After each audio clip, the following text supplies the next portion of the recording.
Halo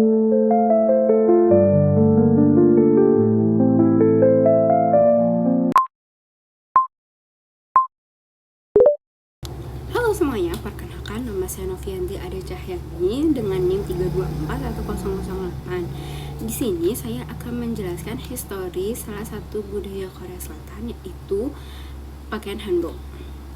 Budaya Korea Selatan sendiri berkembang dari budaya tradisional Korea yang biasa pada suku nomaden Korea awal.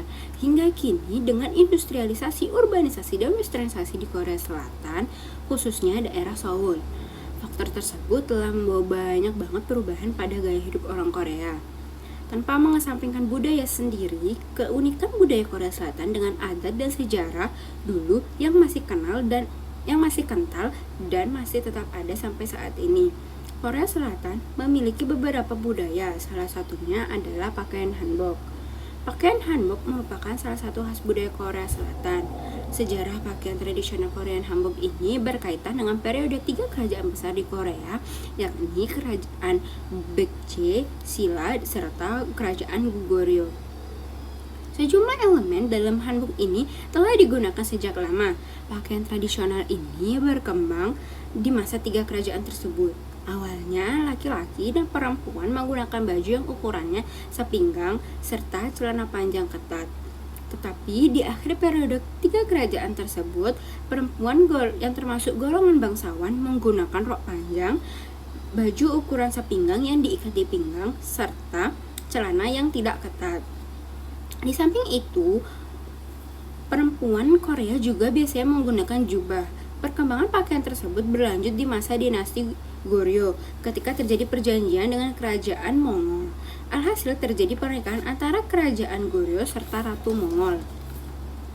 Nah, pakaian tradisional Korean hanbok ini pun mendapatkan pengaruh dari kerajaan Mongol dengan membuat roknya menjadi lebih pendek dan baju diikat di dada menggunakan pita yang lebar.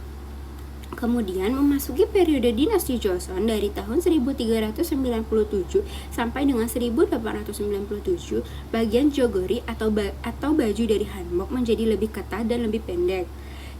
Lalu sekitar abad ke-19 dibuat magoja berupa jaket dengan gaya manchu. Di masa ini kalangan atas menggunakan hanbok yang berasal dari bahan berkualitas tinggi, contohnya seperti kain rami tenun. Biasanya, hanbok yang digunakan oleh keluarga kerajaan atau keturunan bangsawan akan berbeda modelnya dengan rakyat biasa.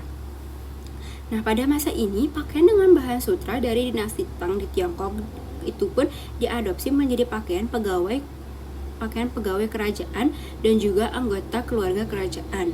Pakaian tradisional yang digunakan oleh pegawai kerajaan seringkali disebut sebagai gwanbok.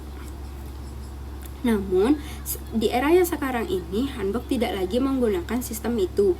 Pakaian tradisional ini digunakan untuk acara-acara khusus, seperti pernikahan, ulang tahun, dan perayaan ulang tahun yang ke-61.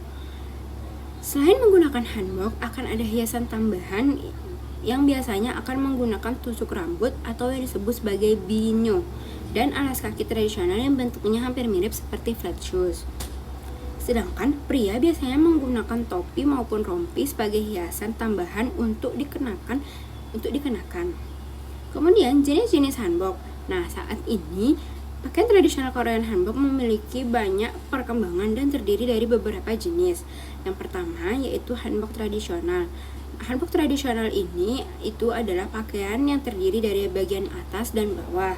Untuk perempuan biasanya menggunakan rok, sementara laki-laki menggunakan celana.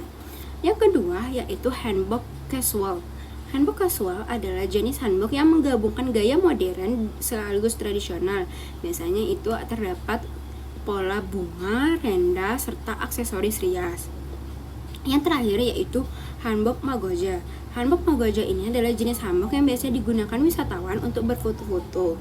Umumnya hanbok ini akan ditawarkan di sejumlah lokasi wisata di Seoul. Sekian penjelasan dari saya. Terima kasih. Bye.